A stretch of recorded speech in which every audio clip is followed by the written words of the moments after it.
Hey guys, welcome back to some more AFK Arena. Today we're back over on our YouTube account and we're continuing our series with the top 5 Wilder heroes. Now, of course, this is going to exclude the Awakened heroes. So taking out Leica, I'm taking out the Awakened version of Solus and future ones. So this is only going to include the primary 5 faction heroes that we have in the Wilder faction that exclude those Awakened heroes, which of course, starting with number 1, one of the probably most game-changing tanks that we've seen is Athos. So overall, when it comes to not only crowd control, but when it comes to the ability to withstand damage and literally tank anything you throw at it, even at a very high level deficiency, Athos is doing incredibly well.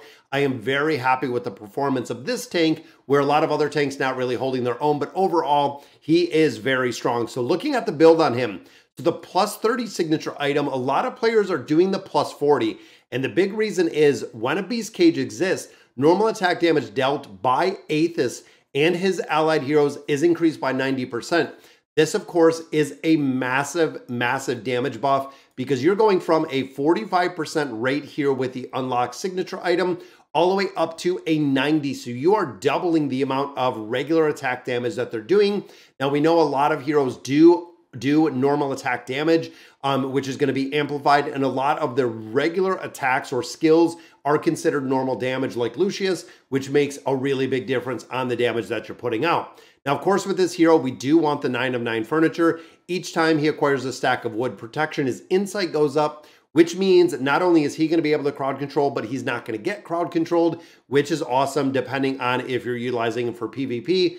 And then it goes for the engraving. It goes to a 61. Now, 61 is recommended. Now, we kind of talked about this a little bit earlier when it comes to the build. And looking at this one, so any Beast Cage on the battlefield deals the effects of Nature's Breakthrough within its range.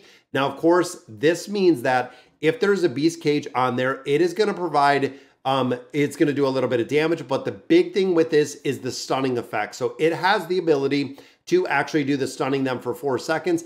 If there's Beast Cages and if there's more than one Beast Cage, because it says any Beast Cage on the battlefield, you can actually crowd control a lot of these heroes altogether, meaning that the survivability of not only your entire team, but Athos himself is going to be amplified from the crowd control. But overall, again, short of really the PvP aspect of this, don't really see a ton of effectiveness because this hero doesn't do a lot of damage. But if you are in PvP, if you're in the Treasure Scramble and you're using him, that is going to be a big buffer when it comes to the PvP aspect because of that crowd control. Is the reason, absolutely, he is coming in number 1, such a very solid tank. Now, coming in at number 2, we do have Tamas. Now, if you looked at a lot of different formations, including the ones with Braum, Tamas kind of goes hand in hand because he has the ability to move heroes in different positions with the little grappling hook that he does. Overall, still a really solid buffer with the enthusiasm buff, which is a reason why a lot of players are using them. And again, excluding all of the Awakened heroes in this faction, Tamas is very strong.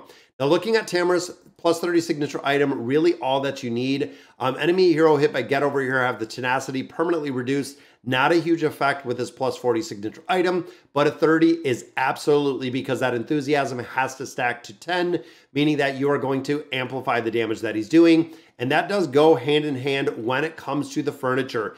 You want to make sure each stack of enthusiasm has, he has increased the attack rating of all allied heroes by 4%. Plus 30 signature item, of course, is going to stack that 10 times, which makes it huge. And then when you throw on the engraving, we're looking at a 36 engraving on there. So getting a little bit out of here, but also looking and adding a little bit more engraving. You can see I only have him at a 30, but taking him to a 36 is the optimal build on this hero. Definitely the crowd control and the buffing aspect that we have makes him come in at number 2. Now, looking at number 3, we do have Tria. Now, overall, Tria was a hero that was used in a ton of different content. It seems like right now that we're starting to not see her utilized as much, but she is coming not as a primary damage dealer, but more of a sub-damage support. So when we look at Leica, when we look at a couple different heroes, she is coming in incredibly well within, again, a couple different formations just based on the damage that she's doing. And also showing if there is single target or if there's multiple targets makes a really big difference with Tria. Now, Tria's plus 40 signature item is pretty big, guys. Once she gains 20 Feathers of Fate, each Feather of Fate she gains permanently increases the attack rating by 5%. permanently increases the attack rating by 5%. So you are getting the 1% bonus right there. But once she gets those feathers, the attack is going to go much higher, making that kind of optimal. Now, of course, 9 of 9, when it is full, she will receive that Feather of Fate. That's what we're doing, and that's what we're doing to amplify the attack rating that she has right there. And then, of course, engraving, they go to a 61. I have her built up to a 61 right here because this one is pretty big too. When using the ultimate skill at full energy, she will immediately use the skill again, which of course is going to amplify the damage that she does possess, making her a very, very strong hero within here and coming in at number 3. And of course, number 4, we are looking at Neve. Now, of course, Neve being one of the older heroes, there's still a lot of utility that we're seeing out of this hero as a support hero, not only in the tower, but also in formations run with the Awakened version of Solus, but also used with Baden, also used with anyone who is summoning minions. And I could honestly see her resurgent, where if we see how many heroes that are summoning minions, or if we have Nemitsu that is going to be awakened with totems, because they do affect a lot of different combat, and Neve does have the buff. Now, overall, guys, getting the plus 30 signature item on here works incredibly well because of the dispelling aspect we have. Getting the 9 of 9 furniture in here does make a big difference because it stacks 2 times. And then the 60 is really what drives her.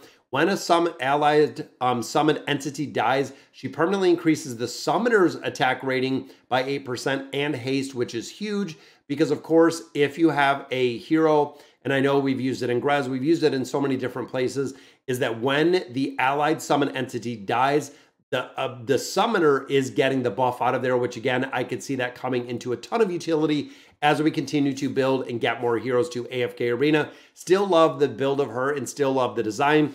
And the final one we look at coming in at number 5 is, of course, the burst monster, Orin. Now, overall, Orin is still being used in a lot of content in the Nightmare Corridor. And again, when you think of utility of these heroes, when you think of the content that are being used, it's a little bit different if you have every single hero in AFK Arena built and they're kind of maxed out. You might not see some of these heroes quite used as much. But when you're looking at substitutions, when you're looking at different heroes in a lot of different formations, these heroes fit a very specific niche, meaning that he is putting out very high burst damage as well as crowd control. When you look at the tower, an absolute driving force in a bunch of different places. Now for him, plus 30 signature item works well. No reason to really build him up higher because again, it's mitigated a little bit with the attack rating.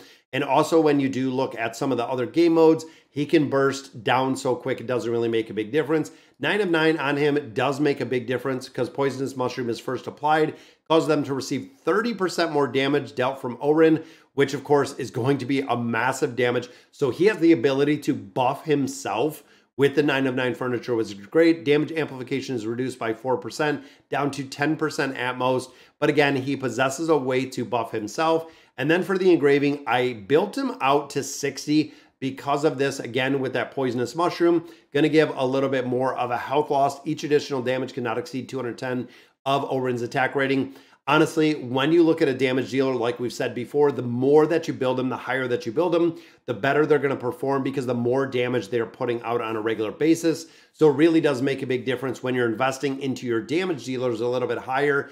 And again, I believe even now of the run of the Nightmare Corridor that we have currently, he is one of the best in slot teams that are in there for the burst damage that he's putting out. But all right, guys, so that is going to do it for today's video, looking at the top 5 non-awakened Wilder heroes that we have. So let me know in the comments what you guys think. And as always, thank you guys for watching.